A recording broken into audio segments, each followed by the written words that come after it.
They leave their house, go to they rather have a car than a nice house. If one house goes down, they all go down. A black person moves in the neighborhood, property value drops. Plain and easy as that. Kill it down. This is kill it down. Iraq, this is the true Iraq. Yo, this shit a killer. Niggas killed out here. Hammers you can find over Baghdad. It's fucked up, but where I'm from, this shit'll get that bad. Philadelphia. Philadelphia.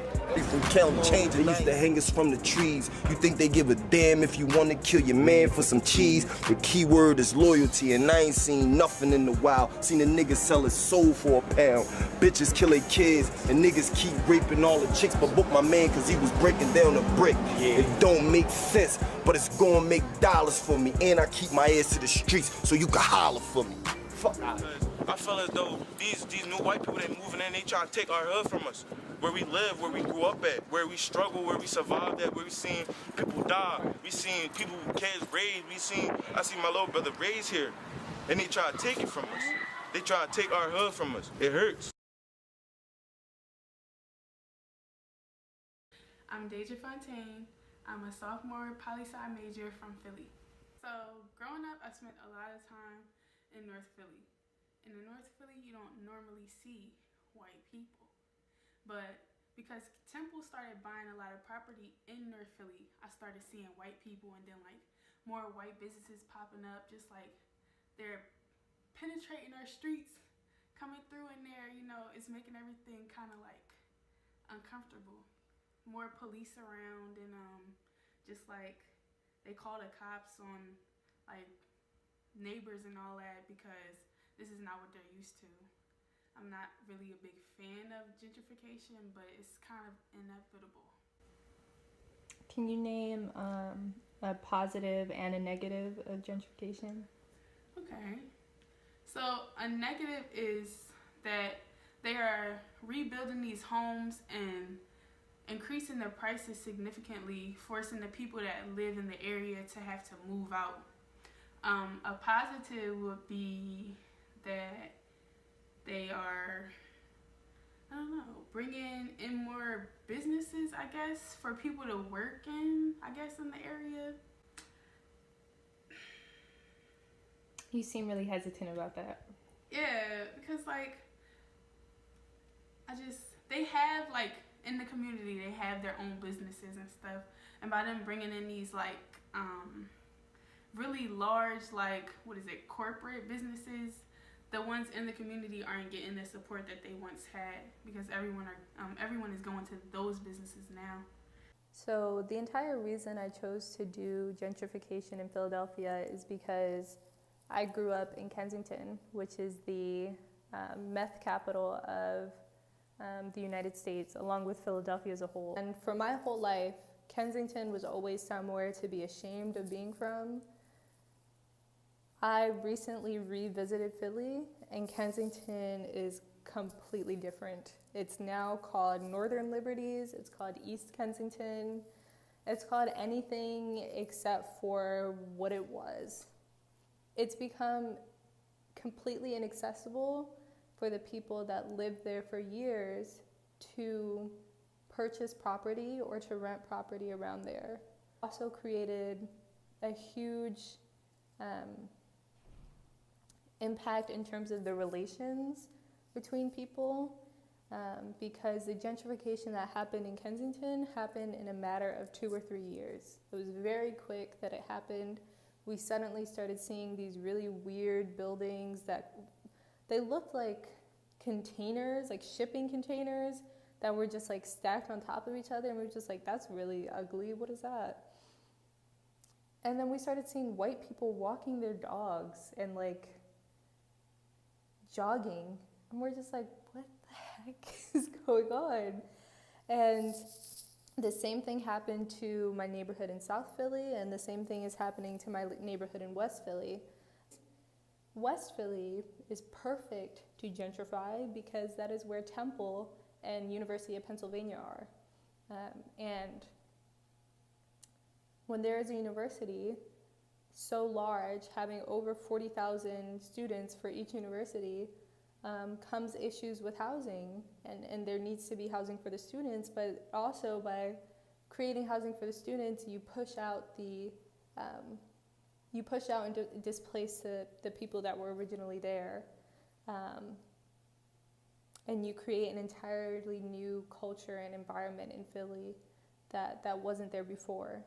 And it's not necessarily bad, and it's definitely not avoidable, but it is something that could be done in a different way that doesn't give people that have lived there their whole life the short end of the stick, always.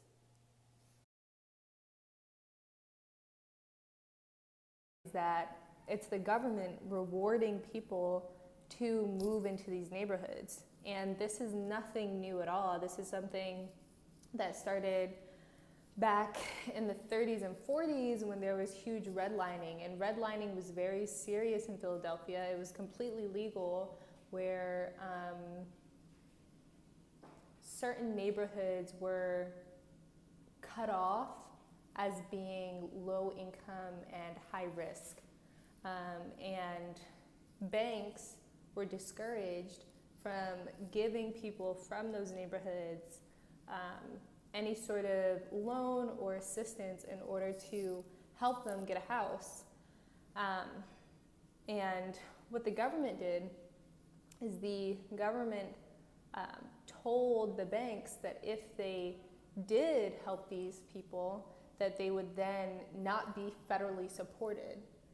There was white flight, where you have a bunch of white people leaving inner city neighborhoods and moving to the suburbs. But the issue with that is that not only does it encourage even more segregation, it also takes away the industry and jobs that were in the inner city and takes them over to the suburbs.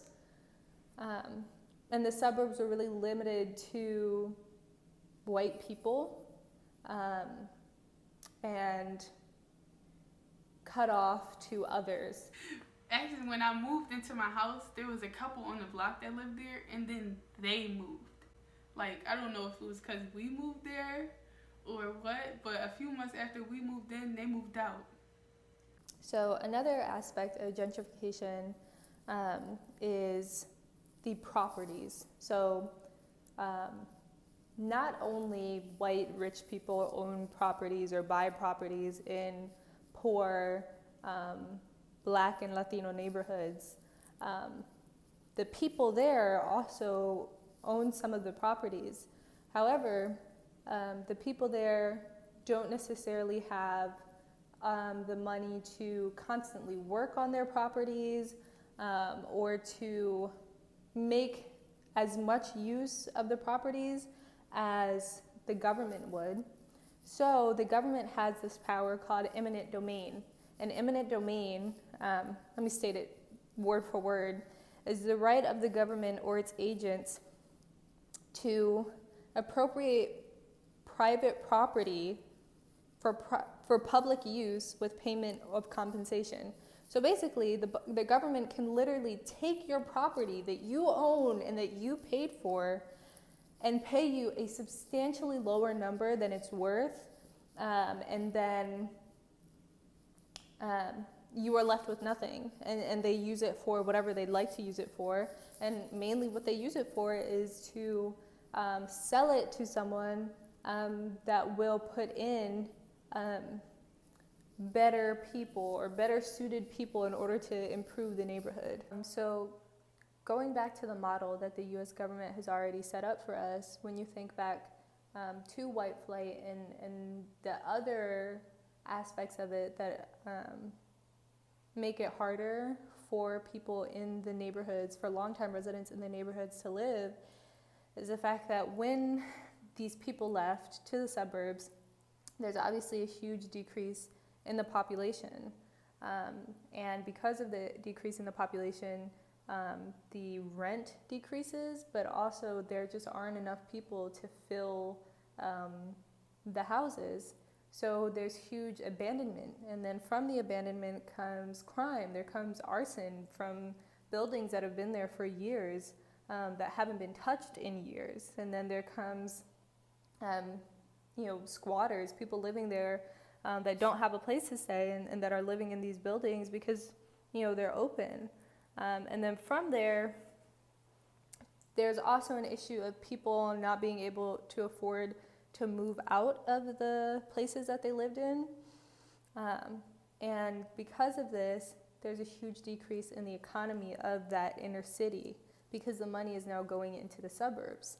So the people in the inner city that are running the inner city need that money back. They need the people with more money back into it. And that's why they create these programs that help to make these different neighborhoods seem more appealing.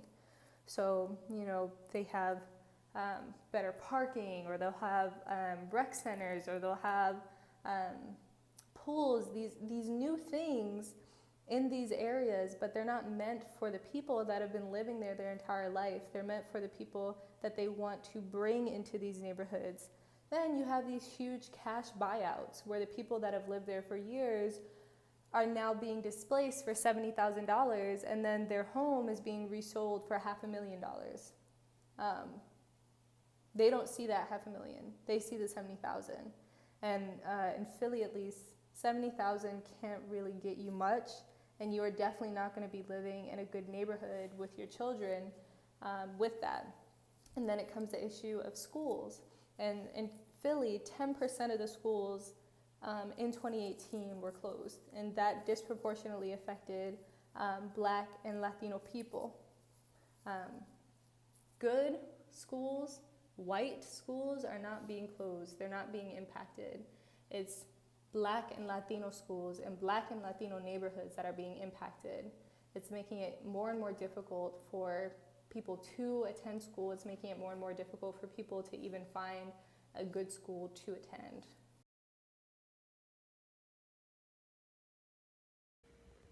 Do you think that gentrification would be different if the people that were coming into the neighborhoods looked more like the people that were already there? I think it'd be more like welcoming, I guess, for the people to come if they looked like us. But since it's like, black and white kind of don't mix for like a lot of reasons, them coming into like our space when they're already the majority and they just already take over so much, it's a big sign of disrespect to us. Like, cause they talk down on us so much, but they want to live where we live. Is a way to kind of push us out. Cause like if they're pushing us out, where are we gonna go? How does Howard fit into this gentrification game? It's really difficult to ever see gentrification as a positive thing because of the displacement aspect of it. However, one positive that has come from it is money going back into HBCUs. Shaw Howard is an area that is incredibly gentrified, and it didn't look like this a few decades ago, or even a few years ago. However, the properties that have been sold from Howard go directly back to the university, which just creates, more money for the student body, more money for the faculty, and more money to help make HBCUs better, and possibly, acquire new buildings in the area.